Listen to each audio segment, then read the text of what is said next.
Most ranger stories end the same way. A signed log, a tired smile, a quiet drive home under a sky too big to think about. But every veteran can name at least one night that changed someone for good. The kind of incident that never made it into the official report, never reached a training manual, and never earned a case number. A night when a ranger walked out of the backcountry, placed their radio on the desk and said nothing at all. These aren't dramatic failures or tragic losses. They're moments that pushed professionals, people who survive blizzards, lightning, wildlife, and impossible terrain, past the point where their training could explain what they saw, or what they heard, or what they couldn't find again when they went back in daylight. The parks don't advertise these stories. They don't archive them. But the people who left because of them remember every detail. Lock the doors, put on your headphones, and pull your blanket tight around you. Because after this video, you'll never see America's national parks the same way again. The night the caves shifted around the ranger. Wind Cave is a map that never stops rewriting itself. Air flows reverse direction without warning. Temperatures flip in seconds. And entire corridors can feel different depending on the hour, the pressure, or the way your light hits the stone. Rangers know this. They train for it. They walk the same routes hundreds of times until their bodies memorize every turn. That's why Ranger Hall left the service. Because on one night in 2009, the cave he knew by heart no longer matched the cave beneath his feet. Hall had been part of the resource crew for 3 seasons. He was calm, reliable, and unshakable in tight spaces.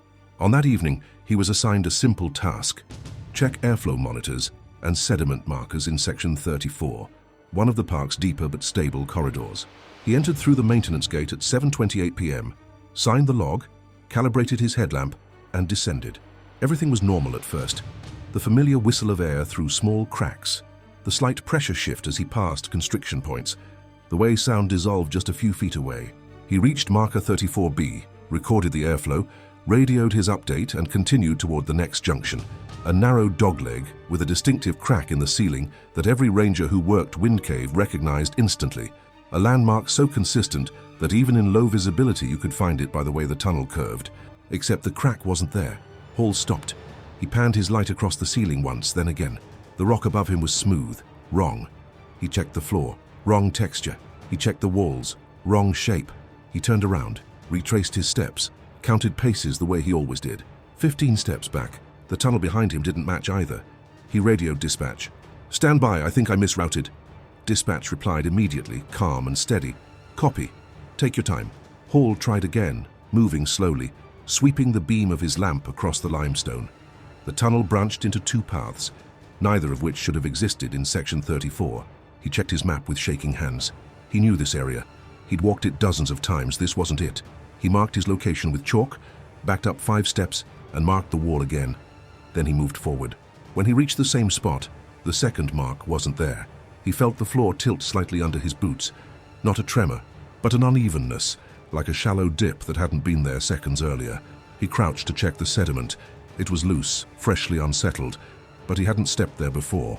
The air changed. Wind Cave's airflow is its heartbeat, pulsing from deep passageways with a pressure that rises and falls depending on weather outside. But now the air around Hall tightened, compressing like he'd stepped into a narrow throat of the cave. His ears popped. The temperature dropped. He called dispatch again. Possible disorientation. Requesting check-in. No response. Just a faint hiss. Hall wasn't the type to panic, but a pressure he could not describe, an instinct deeper than fear, told him to keep moving. He chose the left corridor, chalked the wall again, and counted each breath. He walked until he reached a widening chamber he recognized instantly. Relief washed over him. He knew this place. He'd stood here dozens of times. Then he saw the problem. The chamber was mirrored. His usual exit slope was on the wrong side. The stone shelf was reversed. Even the acoustics, the way sound bounced, felt flipped. Hall turned back, heart pounding, and froze. His chalk marks from the previous corridor were on the wall behind him, not the ones he'd just made in the reversed chamber, but the earlier marks from before he got lost, which meant he had walked in a circle. Except the tunnels didn't connect that way. They never had. Something clicked in his head.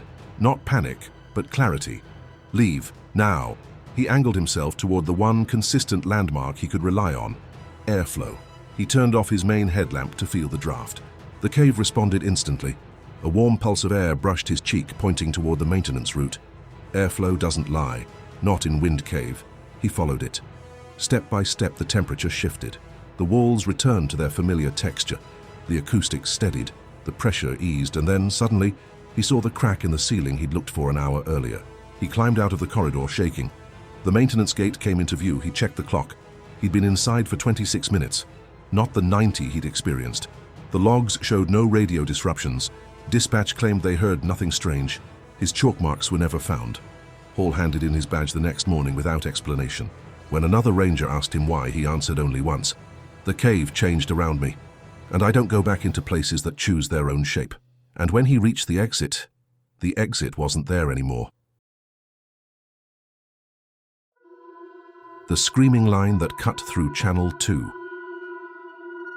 Channel 2 is the workhorse frequency in Grand Teton, the one rangers use for routine check-ins, lost hikers, trail closures, wildlife movement, avalanche notices. It's stable, monitored, and so reliable that new recruits often forget it can fail. But every veteran ranger remembers the night Channel 2 didn't just fail, it turned into something no one could account for. Something that made one of the most experienced rangers in the Tetons leave before sunrise. It began just after 9 p.m. when Ranger Hannah Burke finished a sweep near Cascade Canyon. Visibility was thin, the moon hidden behind a ceiling of drifting clouds, but conditions were normal for early autumn. She checked in with dispatch, reported her position, and started down the trailhead toward Jenny Lake.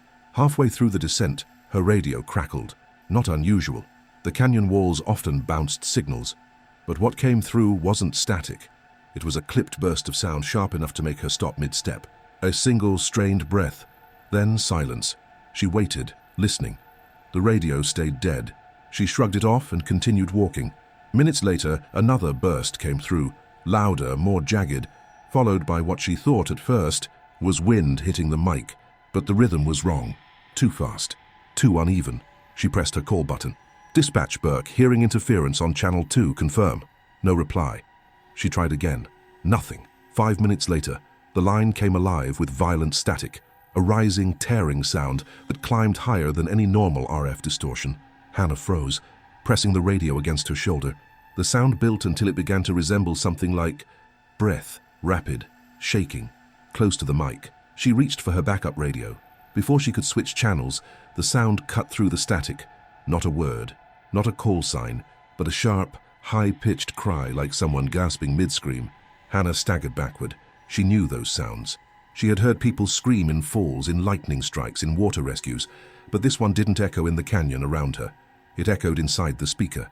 She tried another call. "Any unit monitoring Channel 2, respond." A voice answered, but it wasn't dispatch. "Burke?" Then a choked inhale, then the scream again, clearer, cutting through the frequency like it had been recorded too close to the mic. Hannah nearly dropped the radio. She recognized the voice. It was her own. She switched to Channel 4 with shaking hands. "Dispatch, this is Burke on 4. Channel 2 is compromised. Do you copy?" This time, dispatch answered immediately. "Copy, Burke. We show no traffic on 2. Repeat, there is nothing on Channel 2. Something is..." She hesitated. "How do you tell your supervisor that your radio is screaming in your own voice?" Dispatch continued. "Your Channel 2 mic is clear on our end. No interference, no transmissions." Hannah tried to steady her breathing. She replayed the noises in her mind, the breath, the cry, the warped echo. She felt her throat tighten, not from fear, but from recognition. It wasn't a recording. It wasn't a mimic. The radio had carried a scream she had never made, yet sounded exactly like her. She asked dispatch to check her last transmission. After a pause, the supervisor replied, "Burke, you haven't transmitted on Channel 2 for over 20 minutes." Her hand went numb around the radio. She continued down the trail, heart pounding. The line stayed quiet until she reached the lakeshore, where her unit exploded with static so violently the speaker blew out, turning the audio into a muffled hiss. Through the damaged speaker, one final sound bled through. A whisper, barely audible, slow, drawn out. "Burke, don't..." Then, silence. Her backup radio remained functional. The original would later show no physical damage, no blown capacitor, no overheated circuit. It had simply failed and restarted as if nothing happened. When technicians reviewed the frequency logs the next morning, they found no evidence of interference, no anomalies, no unauthorized transmissions, not even a spike in dead air. Channel 2 was recorded as perfectly clean for the entire time frame. Hannah packed her gear before sunrise, turned in her badge, and left the Tetons without collecting her final paycheck. To the few rangers she trusted, she explained only once, it wasn't that something screamed on Channel 2. It was that something used me to do it, because when they played the recording, the scream wasn't on it.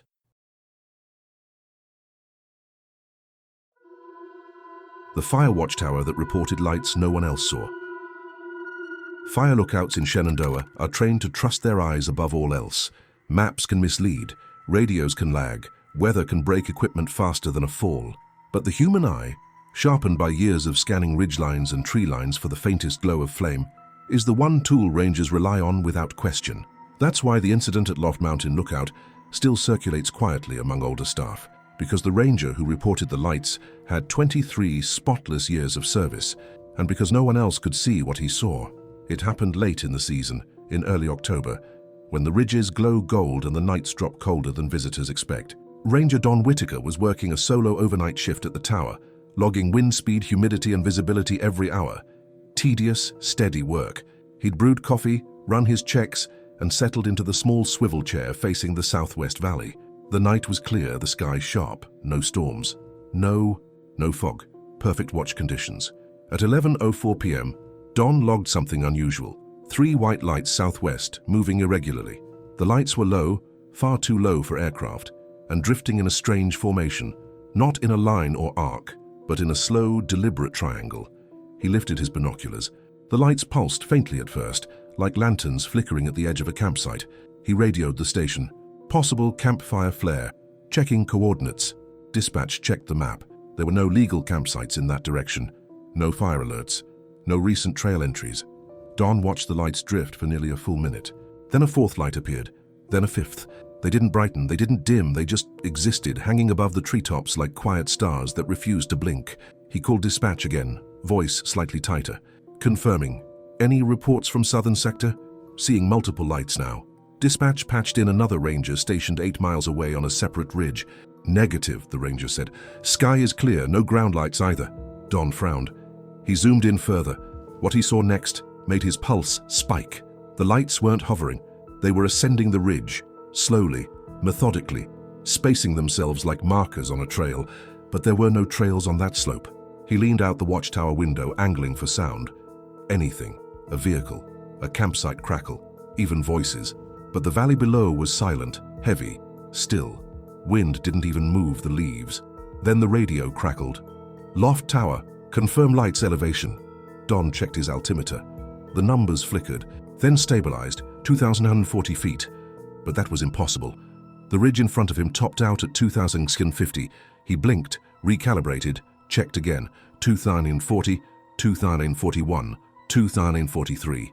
The lights were climbing faster. He reported the anomaly, and dispatch patched in 2 more rangers from different lookouts. Both scanned the exact coordinates Don provided. Both reported the same thing. Nothing visible. No glow. No movement. Valley is dark, Don insisted. He held up his binoculars to the window again, and froze. The lights had stopped. All 5 now hovered at the precise contour line where the ridge curved inward, a spot known among old rangers for strange acoustics. Whispers carry there. Bird calls echo weirdly. But lights. Never. He leaned closer. At that moment, his radio emitted a burst of static so loud it rattled the glass panes. Then a single word came through. Not from dispatch, not from any ranger, but from the tower's internal repeater. Hold. Don's breath caught. Dispatch, you copy? He asked. No response. He tried again. The radio hissed, then went silent entirely. He tapped the side of the mic. Nothing. Even the emergency scan failed. His radio had gone offline. He checked the lights again. They were gone. Not faded, not drifted. Gone. As if someone had turned off 5 switches at the same instant. But the night wasn't dark. Not completely. A faint glow lingered on the ridge. Low, diffuse, almost like embers rising from a hidden fire. Don grabbed his pack, preparing to log a potential wildfire ignition, when the glow dimmed and vanished before he could mark the coordinates. At 12:03 a.m., the radio returned with a soft click. Dispatch called in, asking for an update. Don reported everything. The lights, the movement, the altitude mismatch, the sudden radio blackout. Dispatch asked for confirmation a second time. A third. Then a supervisor stepped onto the line, voice flat. Your report is logged. Tower relief will arrive at 05:00. Do not re-engage. Stay inside. The message was unusual. Relief never came early. Solo watch shifts were standard. But Don waited. When relief arrived, the supervising ranger climbed the tower, took one look at Don's face and said quietly, "You're done for tonight." Don handed over the logbook. The supervisor flipped through it, his brow furrowed. "What happened to the elevation column?" he asked. Don checked. His neatly written altitude entries from the last hour were missing. The row with the climbing numbers had been erased, cleanly, no tear marks, no indentations from his pencil. When the season ended, Don didn't return. He told the others only one thing: "I've tracked fire for 20 years. I know what light looks like when it belongs to something. These didn't belong, and when backup arrived, the tower was still warm, but empty." The river rescue that returned with the wrong number of voices. The Narrows is one of the most deceptive landscapes in the national park system. It looks calm, a corridor of cold water carved between towering sandstone walls, beautiful and predictable. But rangers know the truth. A single shift in wind, water pressure, or canyon echo can distort sound so completely that you can't tell where a voice is coming from. SAR teams trained for years to read the river like a moving map. That's why the incident in late summer of 2016 still haunts the rescuers who were there, because the team that went in came back with one extra voice. The call came in just before dusk, 2 hikers overdue in the Upper Narrows, last seen heading toward Orderville Junction. A storm cell had drifted north earlier that afternoon, not enough to trigger a flash flood warning, but enough to make the water rise just enough to become dangerous after dark. A 3-ranger SAR team assembled quickly: Lewis, Hart, and Dylan, all experienced, all steady. They entered the water at 7:41 p.m., their radios clipped high on their shoulders, headlamps cutting through the canyon's blue twilight. The walls rose hundreds of feet above them, swallowing sound the way deep snow swallows light. Half a mile in, something unusual happened. A voice echoed down the canyon. A clear, distinct human voice shouting, "Here!" The tone was sharp, panicked, bouncing in irregular patterns across the walls. It sounded like someone trapped in chest-deep water. The team quickened their pace. The voice called out again. "Here! Down here!" Lewis radioed, "Dispatch, we have auditory contact, moving towards signal." But dispatch responded immediately. "Be advised, second caller reports silence. No voices heard from their location." That didn't make sense. The team heard it plainly, echoing off the stone. As they waded deeper, the voice grew clearer. But something about it bothered Dylan. The direction kept shifting. One moment it echoed from ahead, the next from behind, then above. Water can distort sound, but not like that. They reached a narrow bend where the walls squeezed tight. The voice bellowed again. "Help! Here!" Lewis raised his hand to halt the team. He whispered, "That's close, ma." But then another voice answered, this one behind them. "Here!" Hart spun so fast he nearly slipped. "How are they behind us?" he muttered. The canyon went silent. Seconds later, the first voice cried out again, closer than before. Then a splash echoed behind them, like someone stepping into the water. Dylan swept his headlamp over the surface. Nothing. Just ripples moving against the normal current. They pushed forward anyway.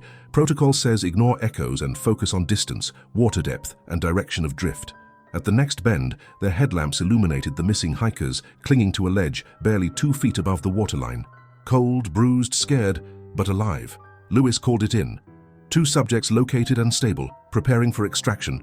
They fitted the hikers with thermal wraps and began the slow, careful retreat through the river. The canyon was darker now, the air colder, the water louder. That was when Dylan noticed something strange on the radio. 4 voices responding to roll call, but there were only 3 rangers and 2 hikers, 5 people total. Yet the radio produced 6 distinct responses. Lewis, copy. Hart, copy. Dylan, copy. Hiker 1, stable. Hiker 2, stable. And then, faintly, copy, a 6th voice. Gender unclear. Distance impossible to judge. Dylan froze mid-step. "Hart," he whispered. "Did you hear that?" Before Hart could answer, the voice repeated, slightly clearer, but still wrong. "Copy." Lewis immediately keyed his mic. "Unknown unit, identify." Silence. Then a faint splash several yards behind them, like something stepping into water again. Hart turned his headlamp toward the sound. The beam hit nothing but suspended sediment drifting in the current. They kept moving. Halfway back to the trailhead, the radio emitted another relay. All accounted for, but the cadence was off. It wasn't Lewis. It wasn't Hart. It wasn't Dylan. It wasn't either hiker. It was the 6th voice.